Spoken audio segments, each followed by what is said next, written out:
വറഹ്മത്തുള്ളാഹി വബറകാതുഹു. എല്ലാവർക്കും റാഹത്താന്ന് വിചാരിക്കുന്നു. അതിനായി പ്രാർത്ഥിക്കുന്നു. അല്ലാഹു എല്ലാ ലോകത്തും ഖൈർ പ്രദാനം ചെയ്യട്ടെ.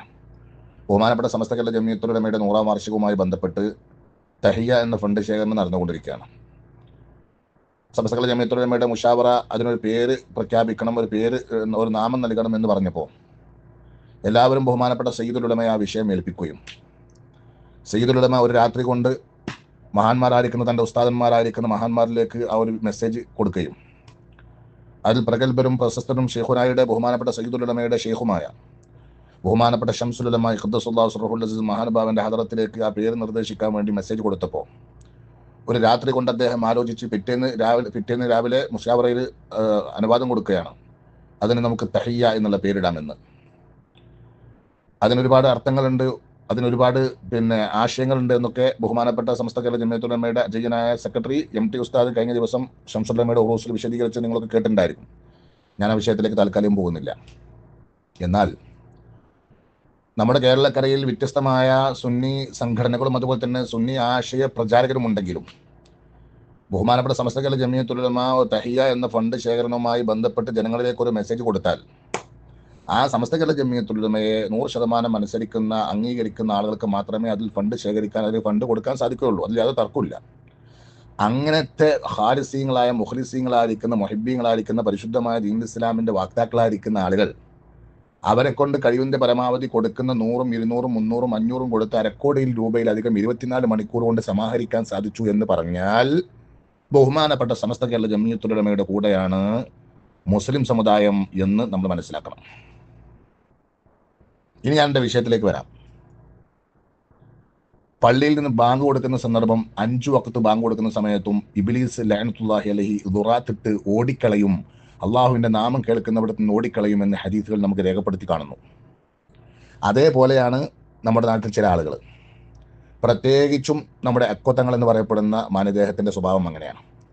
ബഹുമാനപ്പെട്ട സമസ്ത കേരള ജമിയത്തുൽ ഉലമയുടെ മുഖപത്രമായ സുപ്രഭാതം 2023, 2024, 2025 അതിന്റെ ലോഞ്ചിങ്ങും അതിന്റെ പ്രവർത്തനവും അതിന്റെ പ്രചാരണവുമായി കൊണ്ട് നമ്മുടെ മക്കൾ രംഗത്തിറങ്ങിയപ്പോൾ അദ്ദേഹത്തിനെ കൊണ്ട് കഴിവിന്റെ പരമാവധി വോയിസുകളും മെസ്സേജുകളുമായിട്ട് പലരിലേക്കും ചാരിയും ചാരാതെയുമായിട്ട് അതിനെ പരാജയപ്പെടുത്താൻ വേണ്ടി നോക്കി. പക്ഷേ ഓരോ വർഷവും അതിങ്ങനെ ഉയർന്നു വരുന്നത് കണ്ടപ്പോൾ താൽക്കാലികം അതിൽ നിന്ന് വാക്കുകളെ കൊണ്ടും അതുപോലെ തന്നെ മറ്റുള്ള പ്രവർത്തനങ്ങളെ കൊണ്ടും ചടച്ച് മാളത്തിലൊളിച്ചു. അതിനുശേഷം വർഷം തോറും നടന്നു വരുന്ന സഹചാരിയെ സംബന്ധിച്ചും അദ്ദേഹം വോയിസ് ഇട്ടിട്ട് അത് തൂഫാനാക്കാൻ വേണ്ടി ശ്രദ്ധിച്ചു. പക്ഷേ ജനങ്ങൾ അത് ഏറ്റെടുത്തു. അതിനുശേഷം ജാരിയ ഫണ്ട് വന്നു. നമ്മുടെ പ്രവർത്തകർ പോലും ഈ ഒരു അന്തരീക്ഷത്തിൽ കാര്യമായി ഒന്നും നമുക്ക് സമ്പാദിക്കാൻ സാധിക്കുകയില്ല എന്ന് വിചാരിച്ച് ജാരിയ ഫണ്ട് പ്രവർത്തകരുടെ കണ്ണും മനസ്സും കൽബും നിറയുന്ന രൂപത്തിൽ വിശ്വാസി സമൂഹം അത് ഏറ്റെടുത്തുകൊണ്ട് കോടികൾ സമാഹരിക്കാൻ നമുക്ക് സാധിച്ചു. ഇപ്പൊ ഇതാ സമസ്ത കേരള ജമിയത്തുൽ ഉലമയുടെ 100-ാം വാർഷികവുമായി ബന്ധപ്പെട്ട് ഒരാഴ്ച നീണ്ടു നിൽക്കുന്ന മഹത്തായിരിക്കുന്ന പരിപാടിയിൽ മതപഠന ക്ലാസ്സുകളുണ്ട്, ക്യാമ്പുകളുണ്ട്, മറ്റ് സംവിധാനങ്ങളുണ്ട്, പൊതുപരിപാടികളുണ്ട്, പലതുമുണ്ട്. അതിന് ലക്ഷങ്ങൾ നമുക്ക് ചെലവും ഉണ്ട് താനും. ഇത് കാലേ കൂട്ടി മനസ്സിലാക്കിക്കൊണ്ട് തന്നെ ബഹുമാനപ്പെട്ട സമസ്ത കേരള ജമിയത്തുൽ ഉലമ ഫണ്ട് സമാഹരണം തുടങ്ങി. അതാണല്ലോ തഹിയ.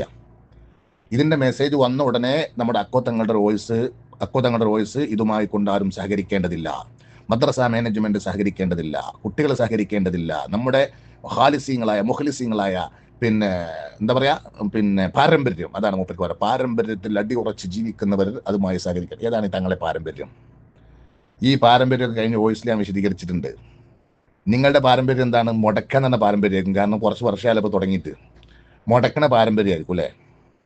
എന്നാൽ മുടക്കികളായിരിക്കുന്ന മുടക്കടികളുടെ പാരമ്പര്യത്തിൽ ഞങ്ങൾക്ക് തുടരാൻ താല്പര്യമില്ല എന്ന് കഴിഞ്ഞ ജാരിയയും അതുപോലെ തന്നെ കഴിഞ്ഞ സഹചാരിയും അതിൻ്റെ മുമ്പുകൾ കഴിഞ്ഞു പോയ വർഷങ്ങളോളം കഴിഞ്ഞു പോയതായിരിക്കുന്ന സുപ്രഭാതം പത്രത്തിന്റെ സമാഹരണങ്ങളൊക്കെ തെളിയിച്ചിട്ടുണ്ട് എന്ന് വളരെ വിനയത്തോടു കൂടി അറിയിക്കാൻ ഞാൻ താല്പര്യപ്പെടുകയാണ്. ബഹുമാനപ്പെട്ട പാണക്കാട് കുടുംബത്തെ മുന്നിൽ നിർത്തിക്കൊണ്ടാണ് സമുദായത്തിലേക്ക് ഈ മെസ്സേജ് കൊടുക്കുന്നത്. ഇന്നാൾ കൊടുത്തിട്ടില്ല, അതുകൊണ്ട് ആരും കൊടുക്കരുത്. ഇന്നാൾ ചെയ്തിട്ടില്ല. ഇത് കാരണമായി ആ മഹാനുഭാവനെ ജനമധ്യത്തിൽ, സമൂഹമധ്യത്തിൽ താറടിച്ച് സമൂഹമധ്യത്തിൽ വഷളാക്കിക്കൊണ്ടിരിക്കുന്ന ഒരു പറ്റം സമുദായം, ഒരു പറ്റം ആളുകൾ ഇറങ്ങി തിരിച്ചിട്ടുണ്ട് എന്ന് നമുക്ക് മനസ്സിലാക്കാൻ സാധിക്കുമ്പോൾ വേദന തോന്നുകയാണ്.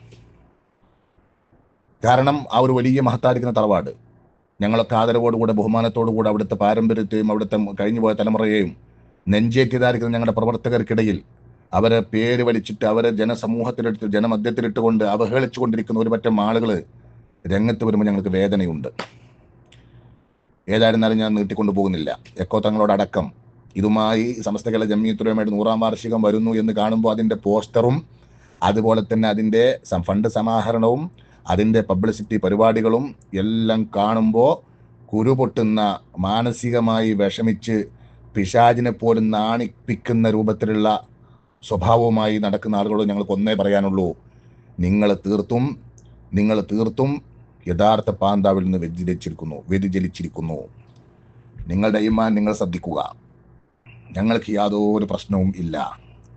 ഈ പ്രതിസന്ധി സമയത്തും ബഹുമാനപ്പെട്ട സമസ്ത കേരള ജംഇയ്യത്തുൽ ഉലമയുടെ കൂടെ നിൽക്കുന്നു എന്ന് പറയുന്നതിൽ ഞങ്ങൾക്ക് അഭിമാനമേ ഉള്ളൂ. കാരണം സമസ്തയുടെ ചരിത്രത്തിൽ ഒരു പ്രശ്നമല്ല, പല പ്രശ്നങ്ങളും ഞാൻ നേരത്തെ സൂചിപ്പിച്ചതുപോലെ, എൻ്റെ വോയിസുകളിൽ സൂചിപ്പിച്ചതുപോലെ കഴിഞ്ഞ കാലങ്ങളിലൊക്കെ ഒരുപാട് പ്രശ്നങ്ങളും പ്രതിസന്ധികളും ഒരുപാട് കടമ്പകളും ഒരുപാട് ബഹറുകളും അതുപോലെ തന്നെ നിലയില്ലാ കയങ്ങളും താണ്ടിക്കൊണ്ട് തന്നെയാണ് ഞങ്ങൾ ഇതുവരെ ഇവിടെ എത്തിയിട്ടുള്ളത്. ഇനിയും ഞങ്ങൾക്കറിയാൻ ഞങ്ങൾക്ക് ഒരുപാട് താണ്ടാനുണ്ട്.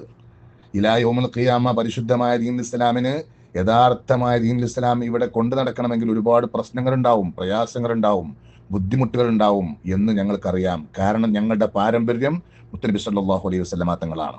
ഹബീബ് സല്ലല്ലാഹു അലൈഹി വസല്ലമ തങ്ങൾ മുഖറബൽ അംലാക്ക് മലക്ക് ജിബ്രീൽ അലൈഹി സ്വലാത്തു വസ്സലാമിന്റെ സമ്മതപ്രകാരം അള്ളാഹുവിന്റെ പരിശുദ്ധമായ ദീൻ ഇവിടെ പ്രചരിപ്പിക്കാൻ വേണ്ടി രംഗത്ത് വന്നപ്പോൾ ആ മുത്തനബി സല്ലല്ലാഹു അലൈഹി വസല്ലമ തങ്ങളെ സമൂഹ മധ്യത്തിൽ താറടിച്ചവരുണ്ട്, സമൂഹ മധ്യത്തിൽ ഭ്രാന്തൻ എന്ന് പറഞ്ഞവരുണ്ട്, സമൂഹ മധ്യത്തിൽ പിന്നെ വാലറ്റവൻ എന്ന് പറഞ്ഞുകൊണ്ട് ബഹുമാനപ്പെട്ട മുസ്തഫ നബി സല്ലല്ലാഹു അലൈഹി വസല്ലമ തങ്ങളെ ആക്ഷേപിച്ചവരുണ്ട്. എന്നിട്ടൊന്നും മതിയാകാത്തതിന്റെ പേരിൽ കല്ല് എറിഞ്ഞ് കാലിൽ നിന്ന് രക്തം പൊട്ടിയവരുണ്ട്. അതിനുശേഷം മദീനയിലേക്ക് പോയി മദീനയിൽ സ്വീകരണം നൽകി മദീനയിലുള്ള ജീവിതകാലത്ത് ഏതാനും വർഷങ്ങൾ പിന്നിട്ടപ്പോഴേക്കും അവിടെയും ചില ആളുകൾ, മുനാഫിക്കുകളായിരിക്കുന്ന ആളുകൾ, കപട വിശ്വാസികളായിരിക്കുന്ന ആളുകൾ രംഗത്ത് വന്നിട്ടുണ്ട്. പേരിൽ അവർ പറയും ഞങ്ങൾ യഥാർത്ഥമായ മുത്തനബി സല്ലല്ലാഹു അലൈഹി വസല്ലമ തങ്ങളുടെ മുഹിബ്ബീങ്ങളാണെന്ന് അവർ വാ നിറയെ പറയാൻ അവർക്ക് 100 നാക്കായിരുന്നു. പക്ഷേ പ്രവർത്തനം മറ്റൊന്നായിരുന്നു. ഏതുപോലെ എക്കോ തങ്ങൾ പാരമ്പര്യം എന്ന് അടിക്കടി പറയുന്നു. പക്ഷേ പ്രവർത്തനങ്ങളും അതുപോലെ തന്നെ അദ്ദേഹത്തിന്റെ ഊർജ്ജവും അദ്ദേഹത്തിന്റെ വോയിസും ചെലവാക്കുന്നത് മുഴുവനും സമസ്ത കേരള ജംഇയ്യത്തുൽ ഉലമയ്ക്ക് എതിരായിക്കൊണ്ടും സമസ്ത കേരള ജംഇയ്യത്തുൽ ഉലമയുടെ ഉലമാക്കൾക്ക് എതിരായിക്കൊണ്ടും ആ ഉലമാക്കൾ ഒരു 10 കാശിന് പോലും വകവെക്കാത്ത രൂപത്തിലുള്ളതായിരിക്കുന്ന വോയിസുകളാണ് വിട്ടുകൊണ്ടിരിക്കുന്നത്. ഇത് നമ്മൾ കാണുന്നില്ലേ? ഇത് തന്നെയാണ് മക്കയിലും അതുപോലെ തന്നെ മദീനയിലും സംഭവിച്ചിരുന്നത്. സംഭവിച്ചത് തന്നെയാണ്. മുത്തനബി സല്ലല്ലാഹു അലൈഹി വസല്ലമ തങ്ങളെ കൊണ്ട് ലാ ഇലാഹ ഇല്ലല്ലാഹ് മുഹമ്മദുർ റസൂലുള്ളാഹ് എന്ന് പറഞ്ഞ് ഇസ്ലാമിലേക്ക് കടന്നു വന്ന ആളുകളിൽ തന്നെ ചില ആളുകൾ ആ കാലഘട്ടത്തിൽ തന്നെ മുത്തനബിയുടെ ഹയാത്ത് കാലത്ത് തന്നെ നബി സല്ലല്ലാഹു അലൈഹി വസല്ലമ തങ്ങൾക്കെതിരിലും സ്വഹാബത്തിനെതിരിലും പ്രവർത്തിച്ച ആളുകളുണ്ട്. അവരൊക്കെ പറഞ്ഞിരുന്നത് ഞങ്ങൾ പാരമ്പര്യത്തിലാണ്. മുത്തനബിനെ കാണുമ്പോൾ പറഞ്ഞ് ഞങ്ങൾ പാരമ്പര്യത്തിലാണ്. ഏതുപോലെ സയ്യിദുൽ ഉലമയെ അനുസരിക്കാതെ, ആ ബഹുമാനപ്പെട്ട പണ്ഡിത സഭയെ അനുസരിക്കാതെ ഇവർ പറയാണ് ഞങ്ങൾ പാരമ്പര്യത്തിലാണ്. 40 മുശാവറ എടുത്തൊരു തീരുമാനം, ആ തീരുമാനം അനുസരിക്കാത്തവർ പറയാണ് ഞങ്ങൾ പാരമ്പര്യത്തിലാണ്. എന്താണോ നിങ്ങളുടെ പാരമ്പര്യം? നിങ്ങളുടെ പാരമ്പര്യം വാക്കിൽ മാത്രമേ ഉള്ളൂ.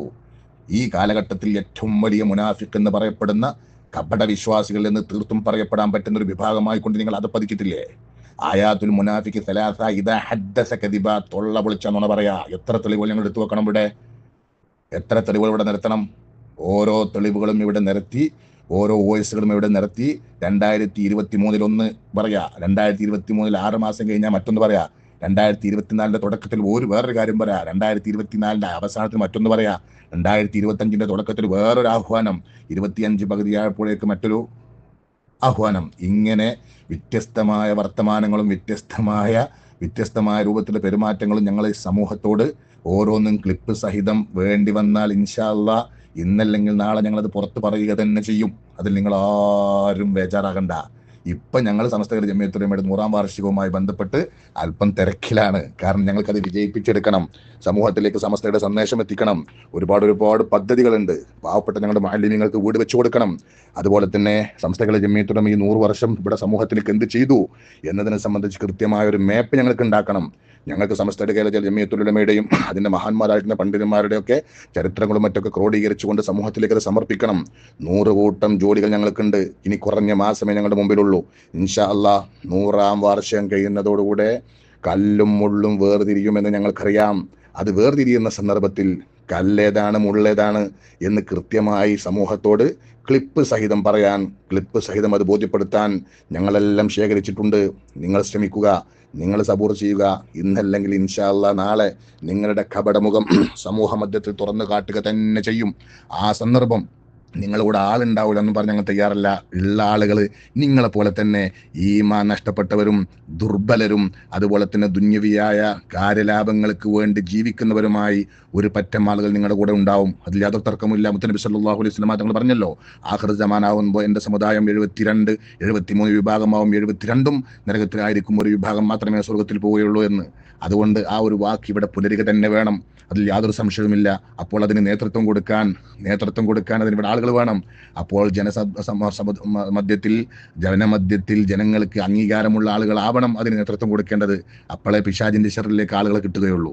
അപ്പോൾ ഞാൻ ഒരു കാര്യം കൂടി തുറന്നു പറയുന്നു. ബഹുമാനപ്പെട്ട സമസ്ത കേരള ജംഇയ്യത്തുൽ ഉലമയെ തഴഞ്ഞ്, ബഹുമാനപ്പെട്ട സമസ്ത കേരള ജംഇയ്യത്തുൽ ഉലമ എടുക്കുന്ന തീരുമാനങ്ങളെ തഴഞ്ഞ്, ആ മഹാന്മാരായിരിക്കുന്ന പണ്ഡിതന്മാരെ ധിക്കരിച്ച് നിങ്ങൾ എത്ര വലിയ പ്രസ്ഥാനം കെട്ടിപ്പടുത്താലും, എത്ര വലിയതായിരിക്കുന്ന ഉന്നതമായ രീതിയിൽ നിങ്ങൾ പ്രവർത്തിച്ച് ഇവിടെ കാണിച്ചാലും, അതൊക്കെ നിങ്ങൾ നേരത്തെ ഞാൻ പറഞ്ഞതുപോലെ ബാങ്ക് കേൾക്കുമ്പോൾ ദുറാത്തിട്ട് മണ്ടും എന്ന് പറഞ്ഞതുപോലെ നിങ്ങൾ വെള്ളത്തിൽ ദുറാട്ടിട്ട് ഇട്ടതിന് സമമായിക്കേ ഞങ്ങൾ അതിനെ കാണുകയുള്ളൂ എന്ന് താൽക്കാലികം സൂചിപ്പിച്ചുകൊണ്ട് എക്കോ തങ്ങളോട് ഒരു കാര്യം കൂടി പറഞ്ഞ് ഞാൻ അവസാനിപ്പിക്കുകയാണ്. എക്കോ തങ്ങളെ, നിങ്ങളിതും ഇതിലപ്പുറവും കളിച്ചാലൊന്നും സമസ്ത ഇരുത്തേണ്ടോട് ഇരുത്താൻ നിങ്ങളെ കൊണ്ടോ നിങ്ങളൊരു 1000 ജന്മം ജനിച്ചാലും സാധ്യമല്ല എന്ന് വളരെ വിനയത്തോട് പറഞ്ഞുകൊണ്ട് അസ്സലാമു അലൈക്കും വറഹ്മത്തുള്ളാഹി.